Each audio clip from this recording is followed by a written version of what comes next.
Welcome to the second Great Minds virtual fireside talk. We had earlier this week the voice, not the face, of Mervyn King, and tonight we have one of Britain's greatest scientists, Lord Martin Rees, and of Ludlow. And Martin is going to be answering questions, and then we're going to come through in the second half to answer questions. So do please send your questions in. And Martin Rees is Astronomer Royal, has been for 25 years, was President of Trinity College, Cambridge, has been President of the Royal Society, very distinguished figure, Order of Merit, which is at the Queen's Special gift in 2007, and like all people who possess great minds, speak with extraordinary clarity and simplicity. So I'm going to pick up, Martin, on your early life so that everyone listening in, very large numbers, can get a flavour of where you came from. Born in York, but then you attended junior school, Bedston School, which you're a progressive school set up by your parents. And I wondered why they did that and whether their unorthodox, heterodox thinking in any way informed your own inquiring mind. Yes. Well, first, Anthony, it's a great pleasure to be here to talk to you. I'm not really a Yorkshireman because I left York at the age of 1. My father in the Air Force was stationed for training there before he went abroad. I'm really from the Welsh borders, Ludlow, Knighton, and that area, and I grew up there.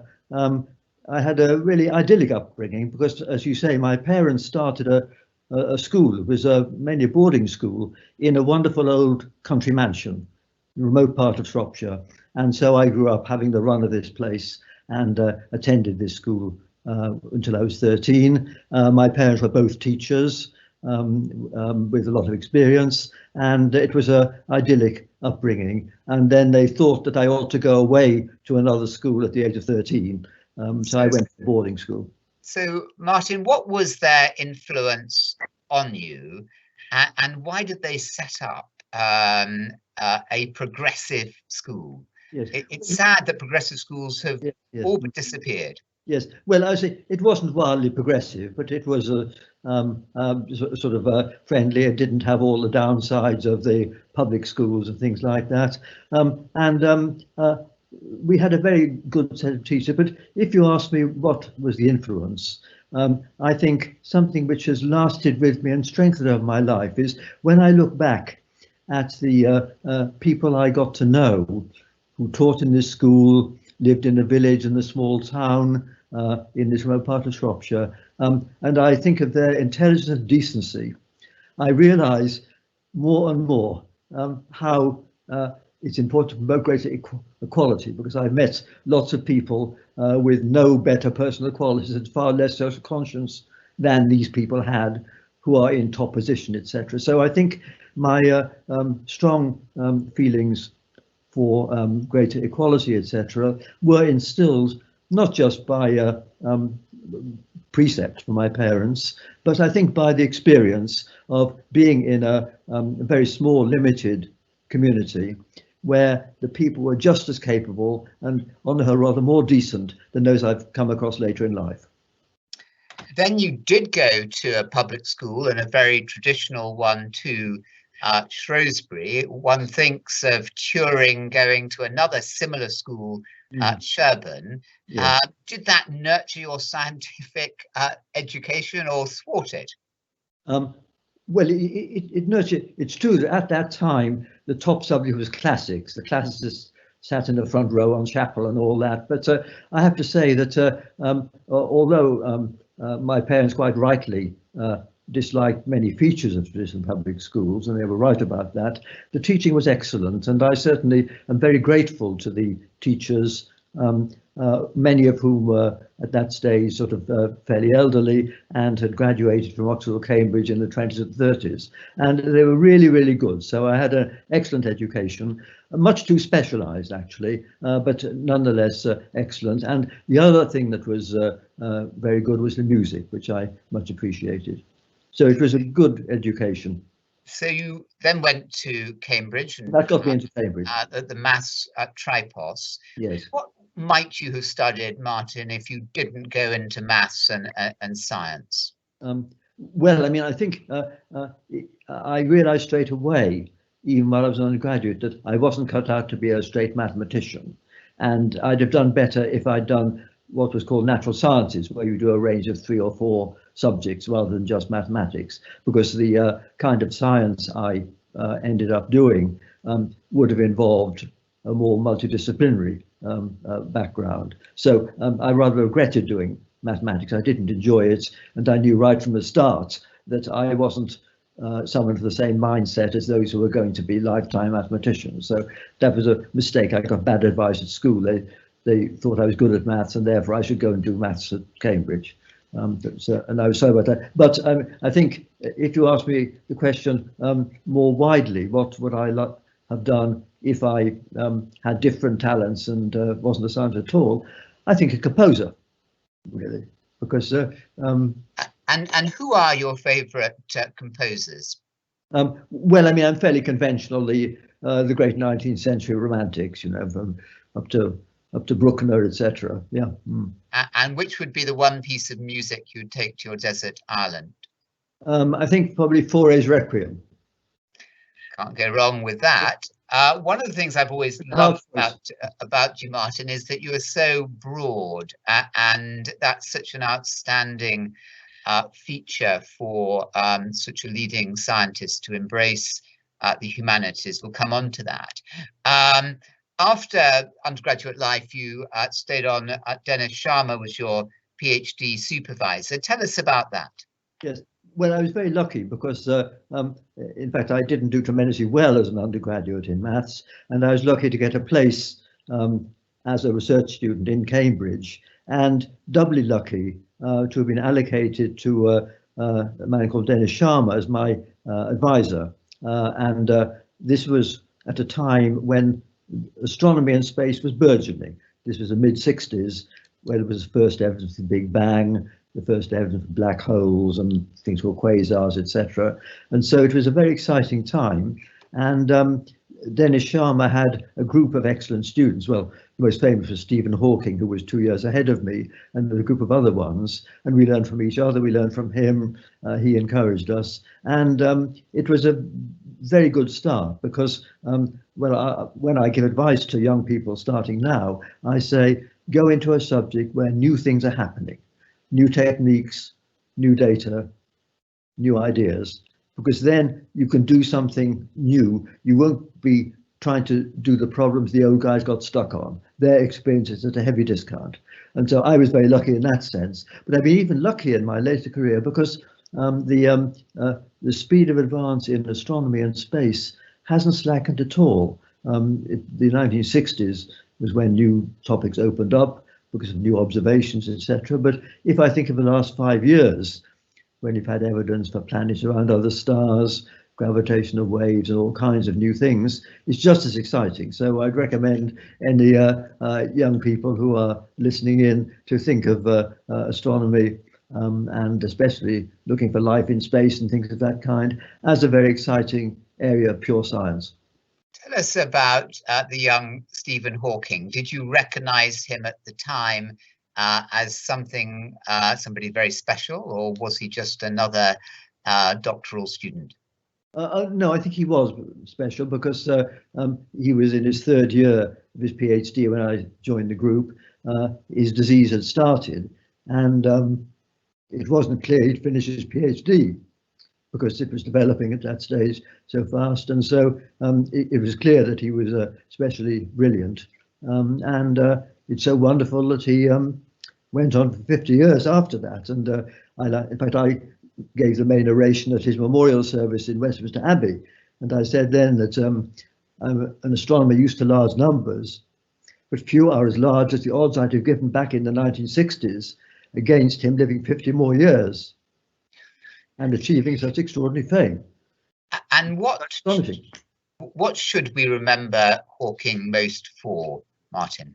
Yes, well, I mean, I think obviously he became world famous because of his triumph over disability, etc. But taking all that away, I would say he and Roger Penrose, who is still with us, fortunately, were the two people who did more than anyone else since Einstein to enhance our knowledge of gravity. So Penrose and Hawking are the two biggest names, in my view, in relativity and gravitation in the last 50 years.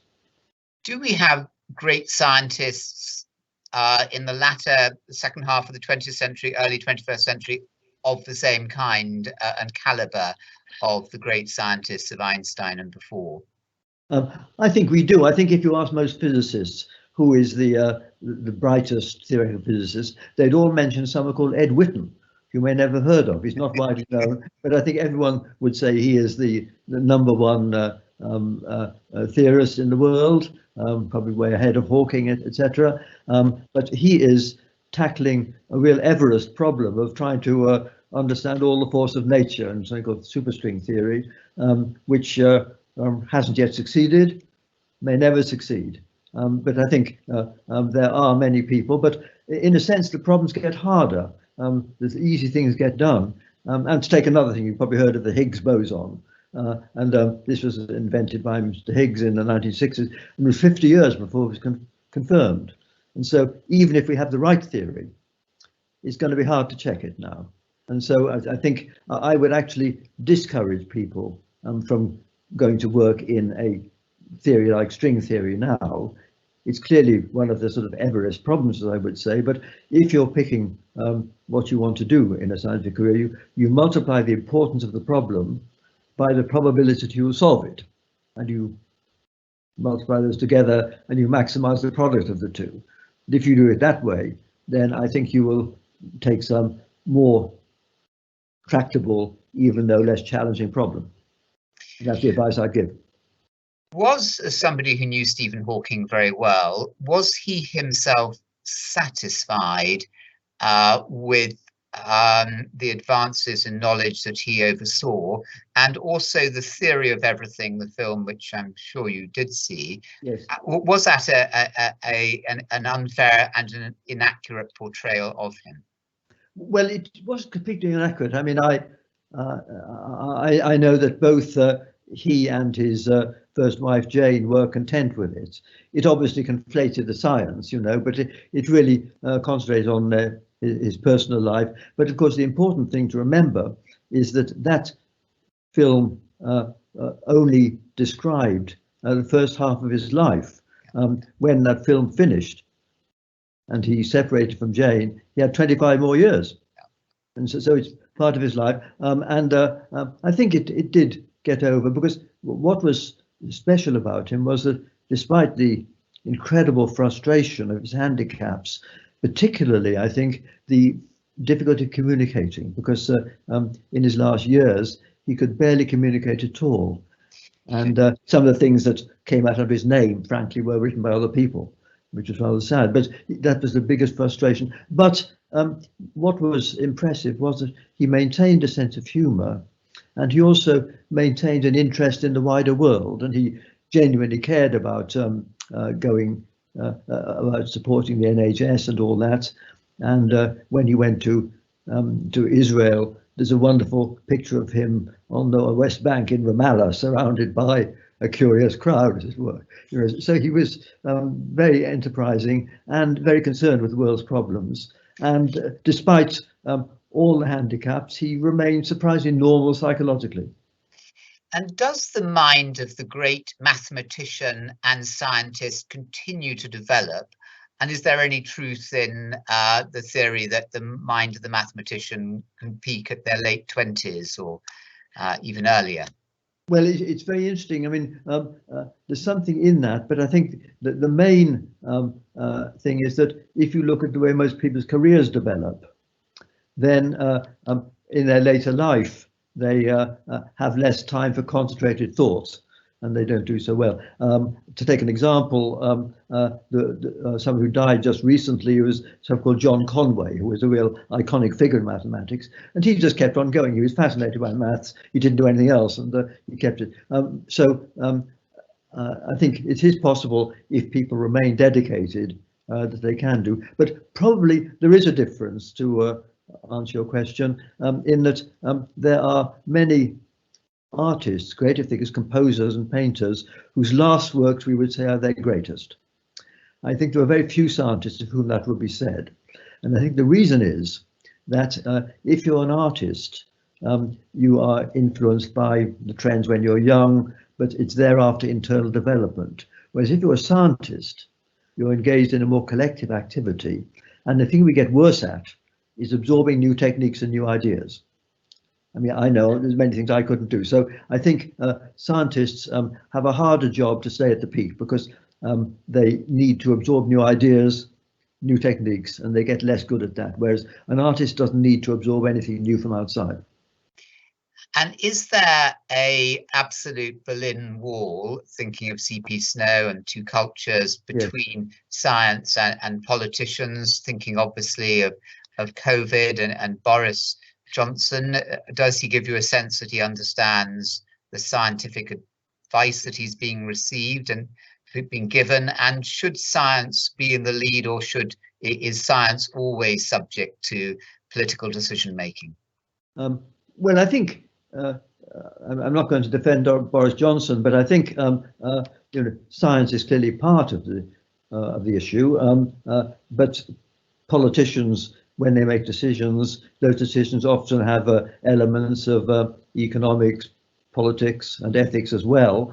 And scientists clearly have no special credentials beyond being concerned citizens in those areas. And of course, in the present context, I'm not going to say whether the advice was optimal or not, but of course the issue about whether to open the schools, even if we had all the facts, all the scientific facts perfectly, it would still be a difficult call for the politicians, because you're in a sense trading off slight extra risks against long-term damage to the child development of the pupils, etc. And that's a balance where no expert can advise, and that's where the politicians have a hard job. And most political decisions are complex in that sort of way. But it's important that the science should be the best advice, and the politicians should know how firm the advice is. Some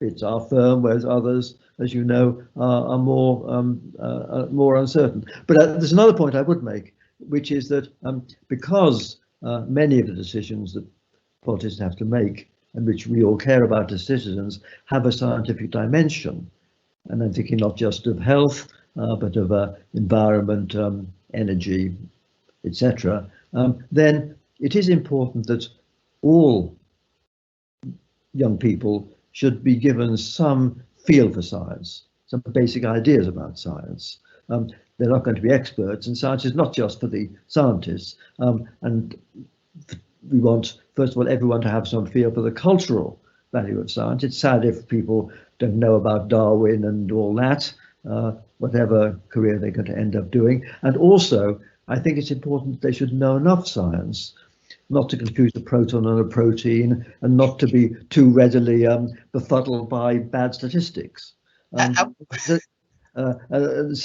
Otherwise, debate on issues where the public should be involved won't get above the level of Daily Mail slogans. So it's important that that everyone, and of course, well, you've done this for years in your career as a school teacher, to make sure that young people get some feel for science and for numeracy.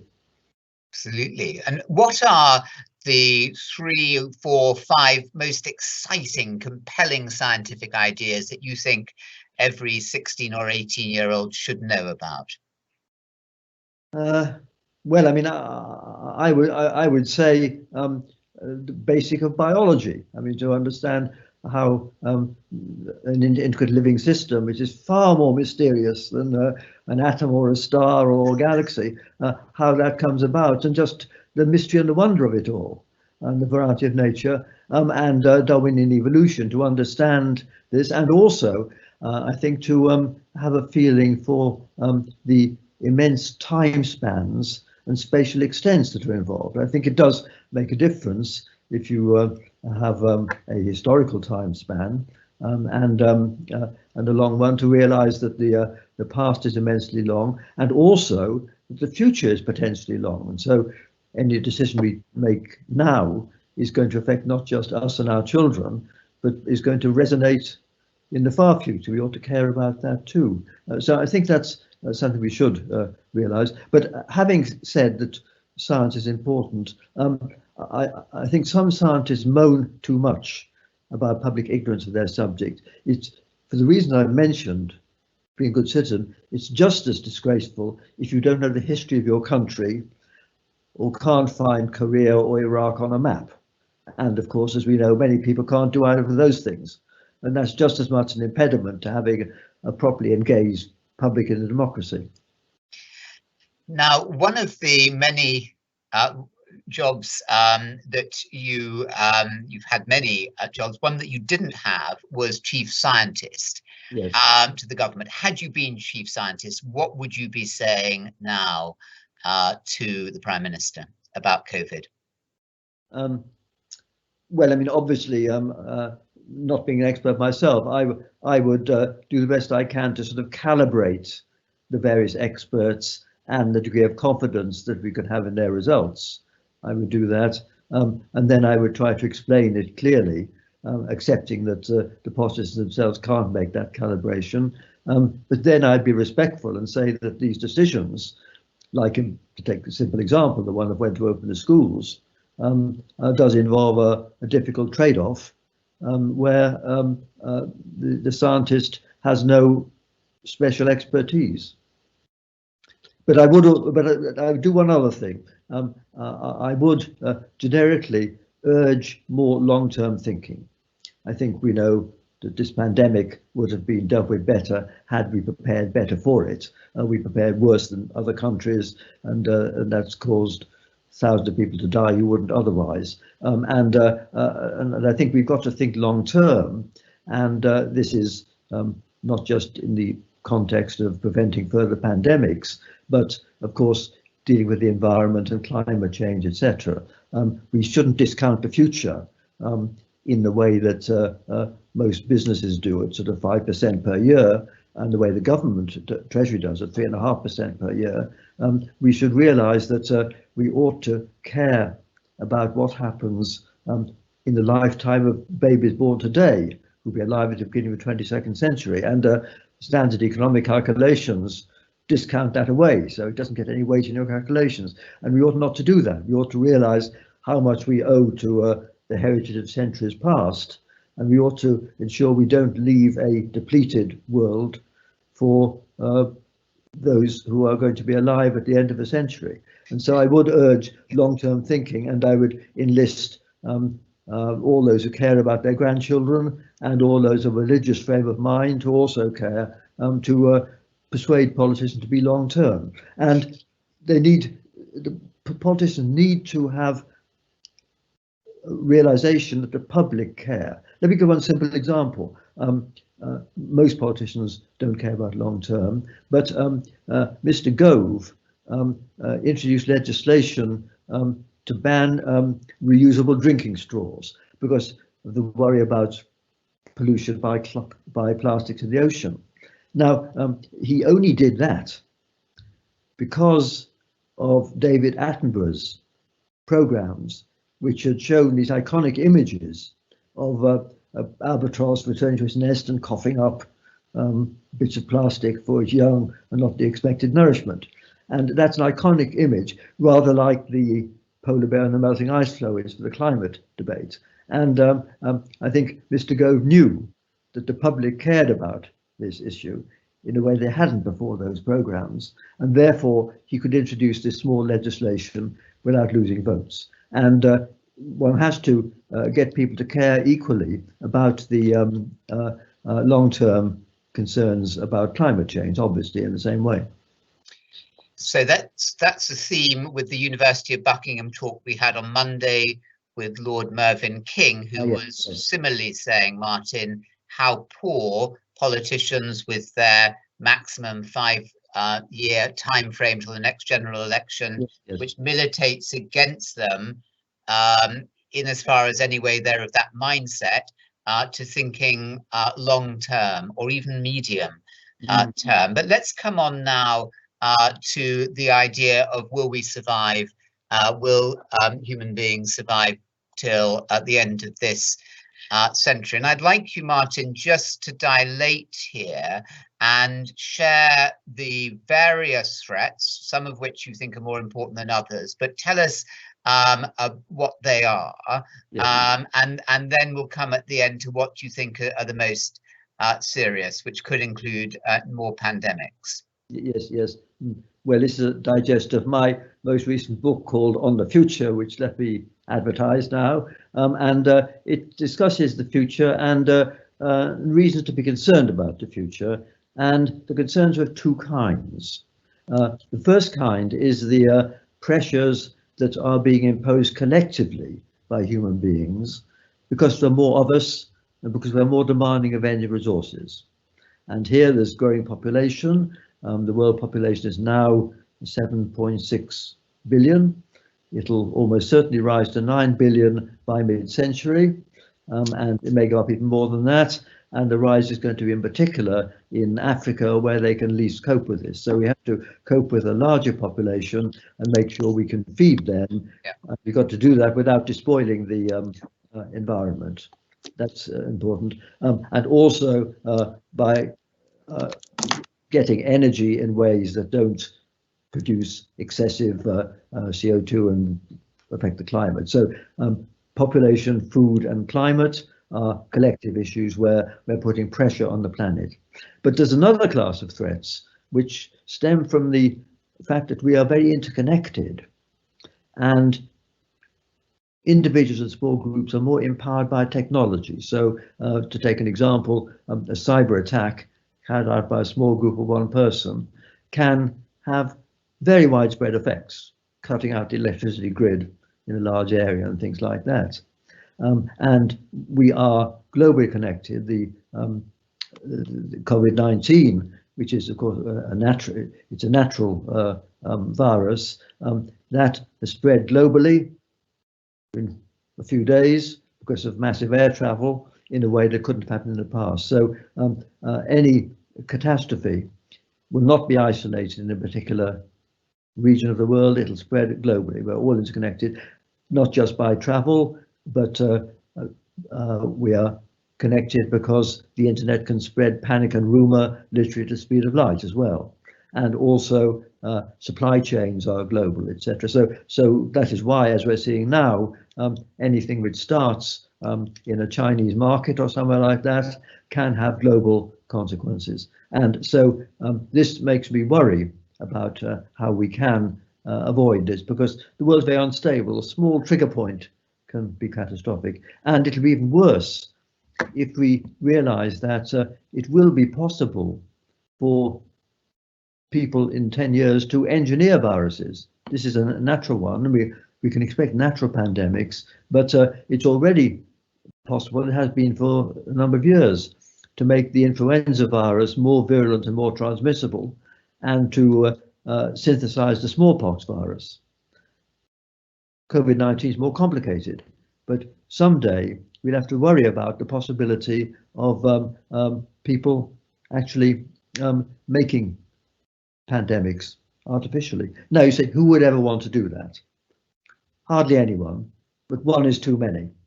And my worst nightmare is someone who may be a sort of ecology fanatic who thinks that the world's being polluted by too many humans. Let's get rid of some of them. There are people like that, and if there are any with extreme attitudes, rather like some of the animal rights campaigners had, then they're the people who might choose to release a bioweapon.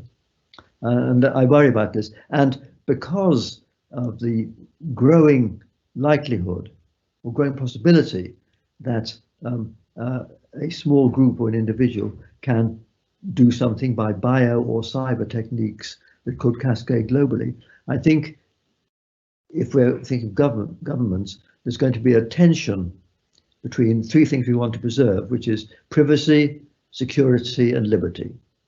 Because, as I like to say, the global village will have its village idiots, and they'll have global range. So we can't so readily tolerate one crazy person, because the downside of their actions could be so much greater. And I think, in China, obviously, privacy is going to give, and what the balance is going to be in the West, I don't know. But so those are the kind of worries I have, and that leads me to think we'll have a bumpy ride through this century because of these possibilities, and because we're so dependent on high technology. And also, if I can say one final thing, I think we are going to risk social breakdown because the expectations are so high. And what I mean by this is that if we think back to the Black Death, where half the population of some towns died and the rest just went on fatalistically, if we had a pandemic now, far worse than the present one, which killed 1% of the world's population, then hospitals will become completely overwhelmed. And I think there will be a breakdown of social order, because people would know that there were cures which weren't available to them. And so I think the breakdown in social order is going to come more readily now because of wider expectations and because we're more interconnected. We can't be self-sustained locally in the way they could in the past. And thermonuclear war and AI, just to ask you to mention those two and any other threats. Yes. It seems to make you very cheerful, Martin. I've been giving up already. I think thermonuclear war, of course, was the first really existential threat, and we were lucky during the Cold War to avoid it. If you read the memoirs of McNamara and what Kennedy said about the odds that he cured between 1 in 3 and evens, we were lucky to escape a catastrophe which would have destroyed Europe and North America. That global threat is somewhat in abeyance because the number of nuclear weapons is down by a factor of 10. There could still be a nuclear war in the regions, and probably the chance of some nuclear weapons going off now is higher than ever. But it would be something in the Middle East or India, Pakistan or something, which wouldn't be so global. But of course, this mega threat may be in abeyance, and we can imagine that in the second half of the century, there could be a new standoff between new superpowers, handled less well or less luckily than the Cold War was. So nuclear Armageddon is still something there. And AI... nuclear energy, just Chernobyl, another Chernobyl, more or less likely? Well, I mean, of course, Chernobyl was a local accident. It wasn't as bad as the accident in India when a chemical plant killed 1,500 people. Bhopal, yeah, yes. So I think the threat of nuclear power is exaggerated. Indeed, my personal view, is controversial, is that if we want to go carbon free, we're going to need fourth generation nuclear, new kind of nuclear there. But nuclear bombs are quite different, and we want to try and move towards zero for them if we can. And then AI. Yes. Super intelligence rendering us useful idiots. Yes. Well, I have to say, I mean, I do worry about very elaborate networks getting out of control. But I'm not sure that's the same as artificial intelligence. I mean, I'm not as worried as some people are about machines getting superhuman general intelligence. I think sensing the external world and reacting to the external world is going to be very difficult. So I think it's dangerous to depend on them too much, simply because if they break down, it may be hard for us to cope with the consequent fallout, which could spread globally, as it were. But I think the idea of super intelligence in a general sense is a long way away. On the other hand, as we know, machines have the advantage of thinking a million times faster than we do. That's why they can learn to play they can play chess and the other games far better than a human being and learn quickly. They can do all those things fast, but there's some things which they don't yet grasp. I mean, to take one example, the computer which won the game show Jeopardy. It knew everything in Wikipedia, but when it was asked which is bigger, a shoebox or Mount Everest, he couldn't answer. I mean, it's true that they can do better now, but that just illustrates that these machines don't really have a concept of the real world and what it's like to live in it. Well, so that's reassuring, I think. Do we have? Yes.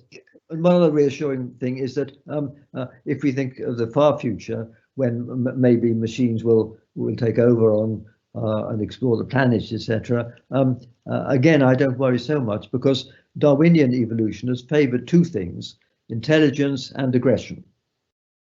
Machines may favour intelligence; they will design more intelligent ones, but it's not obvious that they would be aggressive in the same sense that biological organisms were. So I'm not so pessimistic either about alien invasions of AI. A bit of cheer. What about human invasions? Do we have more to fear from China, from Russia, or from the United States? I wouldn't like to discriminate at the moment. Is that because you're being too much of a scientist, and I'm luring you into being a social scientist? Well, no. I mean, I genuinely don't know, because I mean, China is not going to be like a Western country, but it may be a more stable country. And the scenarios in America. What happens if Trump loses the election but refuses to accept it? You know, all these things could make things worse. Are you a Steven Pinker optimist? Are human beings becoming less violent with each century? No, in fact, I've had debates with him.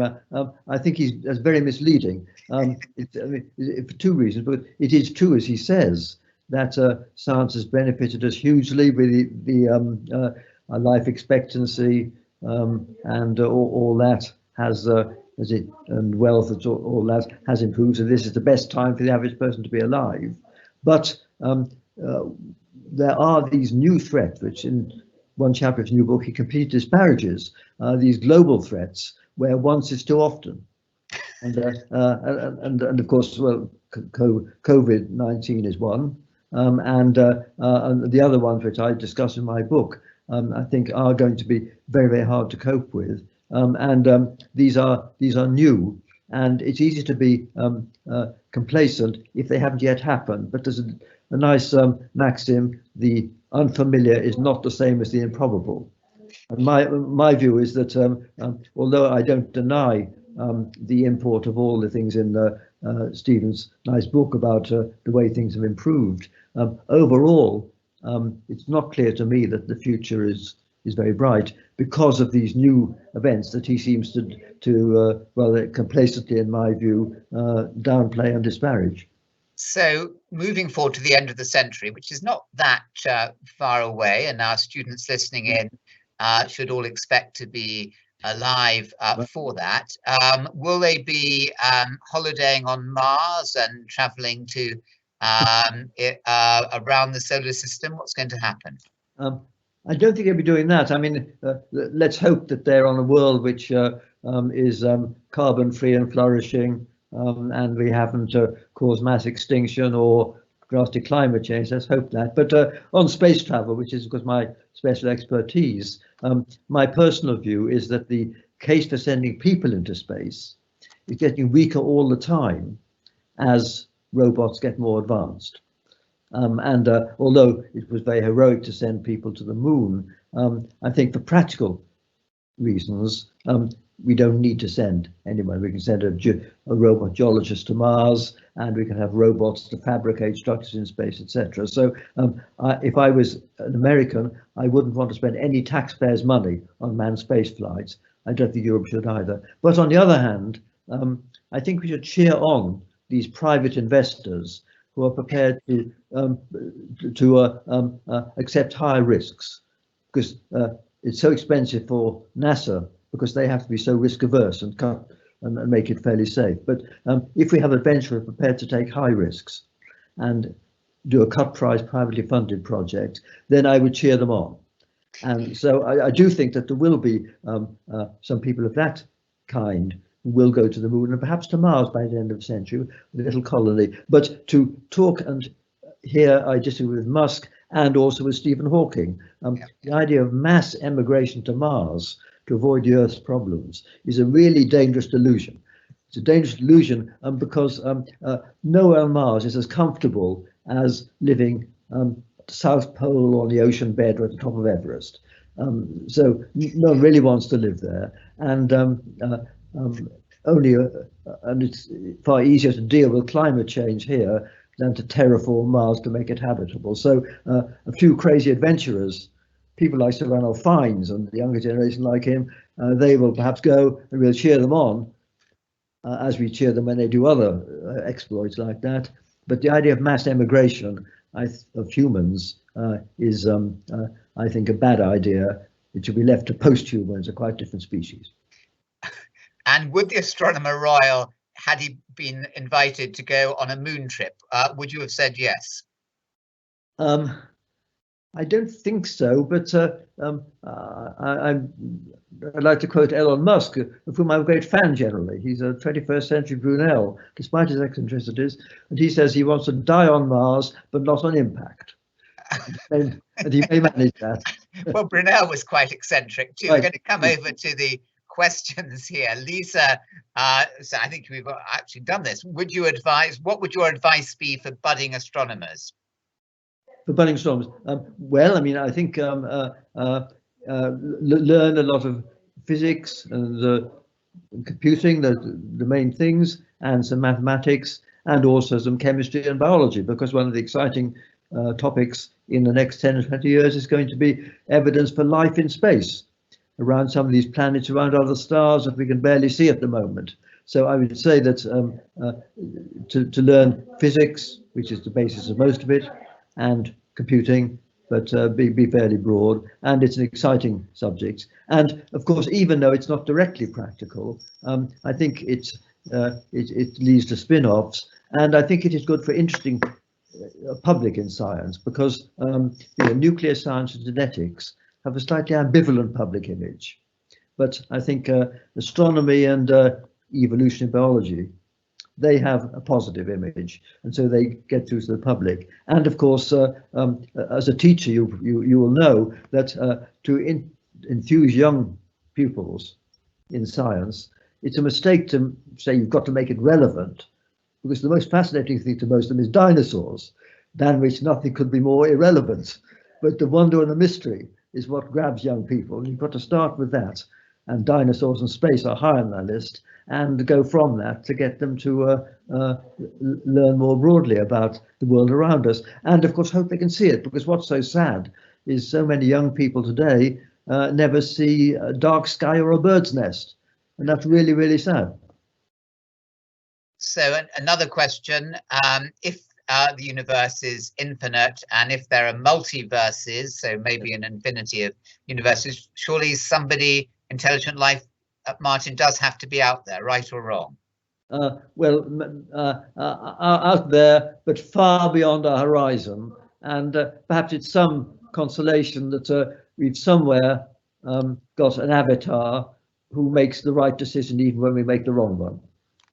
Okay, and changing topic here, Ian Revel is asking you, what are the exciting new things happening right now? In astronomy, do you think? Yes. And beyond. Yes. Well, I mean, I would say that finding first evidence, perhaps, where we can see if there's life on other worlds, not intelligent life, but looking for some evidence for a biosphere. And certainly in 10 years' time, we'll have telescopes big enough to do that sort of thing. I'm very excited by that. I'm very excited by AI, not in the case of superhuman, but I think it's wonderful that machines can learn to play these games, and they can do scientific problems like the problem called protein folding, which is a big challenge, and they do it better than any human. They can, because they can think so fast, do many jobs better than humans. And going back to people like Ed Whitten, it could be that the calculations he's trying to do are too hard for any human being, but a machine which in effect can think in a day more than he could if he lived 1,000,000 years, may be able to solve these problems. So I think excitement of using AI for scientific problems, I'd put as my number 2. Okay, and Anushka is asking about robots. And what about robots going to Mars? Oh, well, I'm very much in favor of that. I think they can explore, and they can do as much as a human geologist probably now, and they can do it. But also, I think robots can go into space and build things, because what some of us would like to see is huge telescopes, maybe huge solar energy collectors and things built in space. And they're far too big to be launched by a single rocket. But if you can have robotic fabricators, which can actually do what a construction worker did, but do it up in space, that'll be very helpful. So there's a huge role for robots. And I think my mantra is that robots can do all the useful things, and the humans can stay down here and hope to beautify our world. Is there a danger that robots will take over AI and just render human beings without struggle and anything really worthwhile and gritty to get teeth into? Well, I think it's unlikely that machines that robots can really compete with us. I mean, if they malfunction, they can cause a great deal of damage. But I think it's very, very hard to imagine that a robot will ever do many things. I mean, just take an example. I had a plumber who came to my house yesterday, and he had to fiddle around all kinds of places to find where a leak was and replace things and do some fiddly instrumentation in a confined space and all that, in completely unfamiliar surroundings. And I don't believe we'll ever have a machine which can do that as well as a human being. My work can be mechanized, the mathematics, but I think the people who we be least able to be mechanized are craftsmen and the gardeners and people like that, doing very routine things. Another question here, picking up on what you were saying about superhumans, yes, and whether we are, and if so, when we're going to see humans and AI blending together. Yes, well, I think that's very interesting.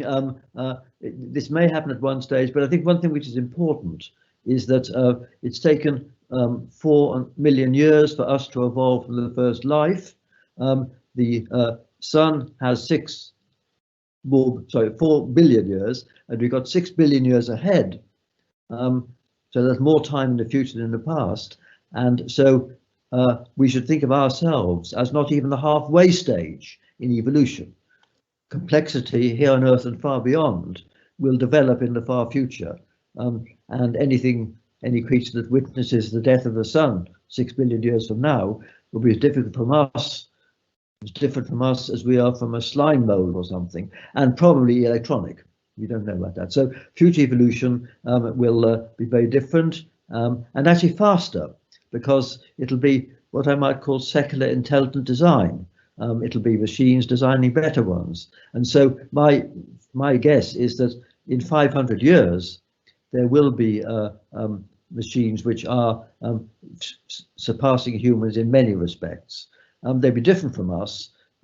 They won't have human emotions and mentality, but they will be, in a sense, a new species, and they will perhaps go exploring. Because if they're near immortal, then an interstellar voyage lasting thousands of years is no deterrent to them. So I can imagine that these species, probably electronic, descended from humans, will be the ones that spread through the solar system and far beyond in the aeons that lie ahead.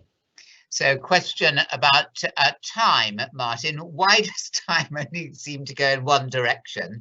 Can it stop? Does it always go at the same speed, forwards and backwards? Well, there's deep mysteries there. of course, does it just go the same speed? I mean, that's been known for more than 100 years, thanks to Einstein. That if you go at a very high speed, you can make a very long journey. You could in principle, go to the Andromeda Galaxy and back, and you could only have aged a few years, whereas back home, things would have aged by millions of years. So in that sense, you can adjust the rate of time. And similarly, if you go and sit next to a black hole, then time passes slowly for you there. As to whether you can have a time machine, reverse time, then that's more difficult, because you run into paradoxes. You know, shooting your grandmother raises problems of logic as well as ethics in this case, and so there are problems of whether it's physically allowable to have a so-called closed loop in time or not. That's more controversial, but the rate of time can be changed. The rate of physical time, we've known that for 100 years, and of course the rate of psychological time can be changed for all kinds of other reasons. So a question now from Bex, who's taking us to COVID. And do you think the COVID virus was man-made? Could it have been created in a science lab? Could it have been? Will we ever know the answer?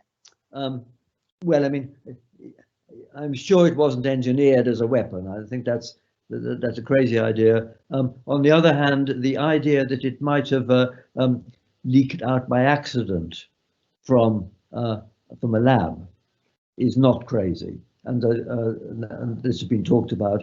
I wouldn't bet on it, but it's possible, because, for instance, the worst recent foot and mouth epidemic in this country was caused by a leakage from Pirbright, which is a lab where that sort of thing is done. So I would say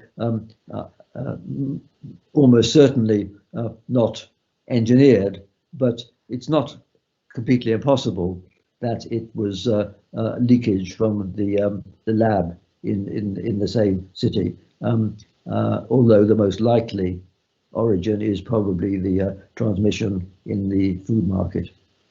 And how nasty, question, is COVID? I mean, can we imagine something 100 times more nasty and lethal to man? Was it in fact a relatively mild form? Well, it was. Well, of course, as we know, its symptoms are very serious for some people, but mild on average. But it's highly transmissible. I mean, let's compare it with SARS. I think was a more serious one. But was less transmissible, and ditto for Ebola, which was a really horrible disease, very high fatality rate, but that couldn't be spread through the air in the same way.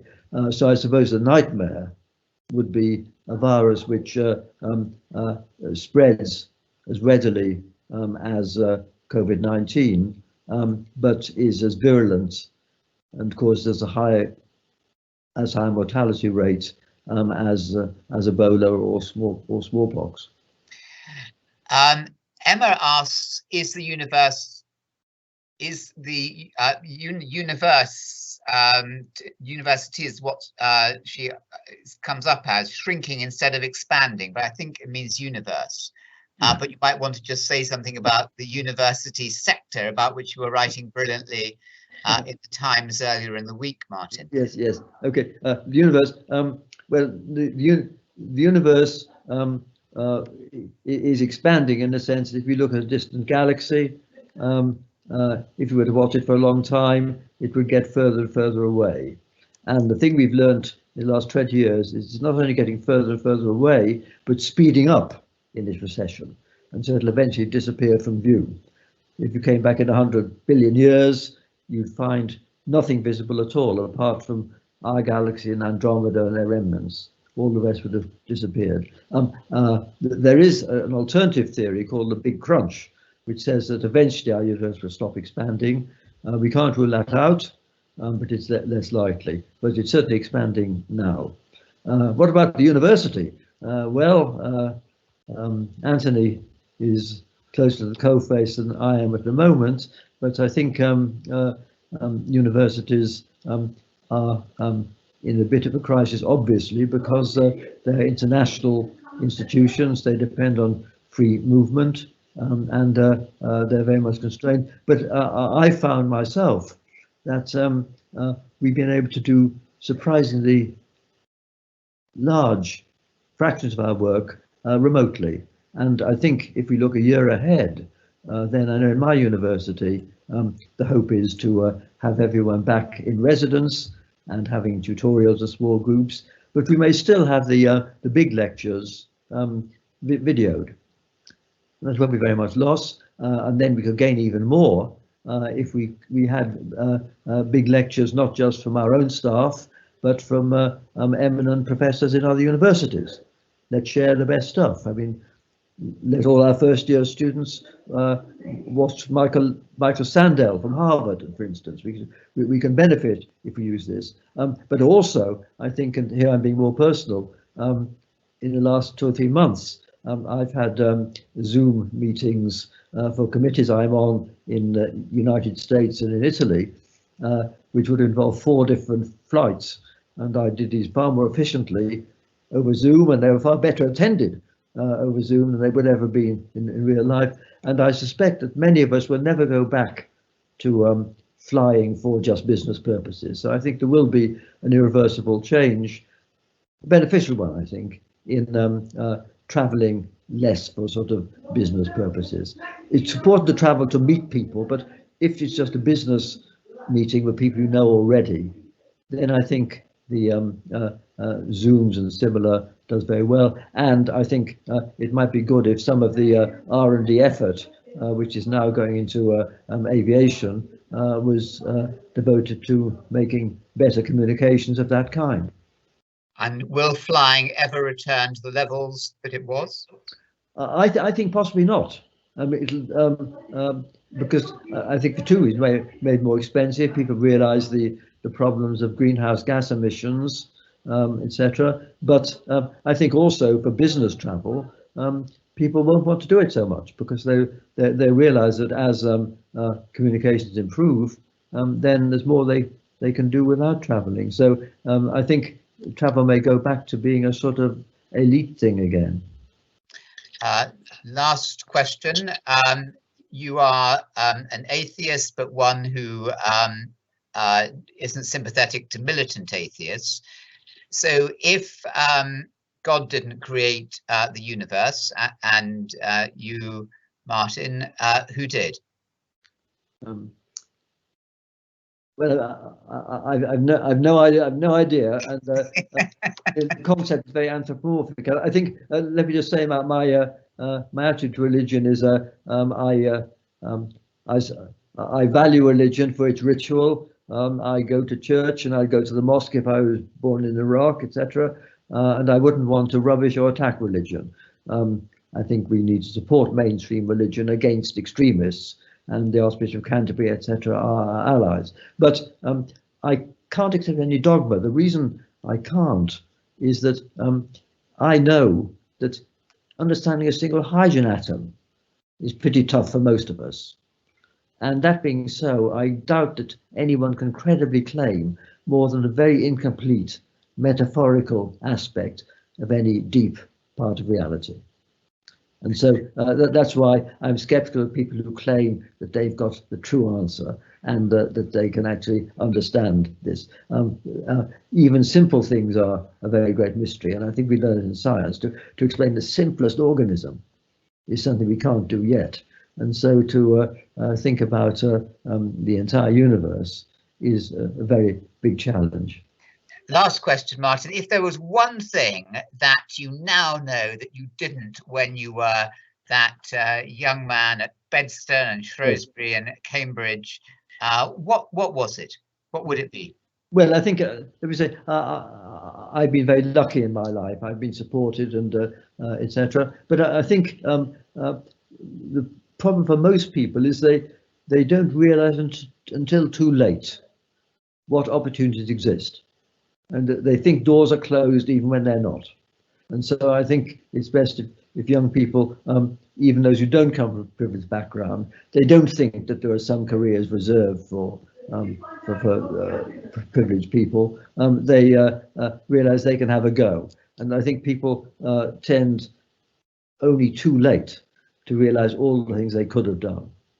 So that's the advice I was given. And if I was a school teacher, I would really encourage all the kids to be ambitious and realize that no doors are really closed. They shouldn't just try to be an influencer on the internet or something like that. Well, that's a wonderful note to finish on.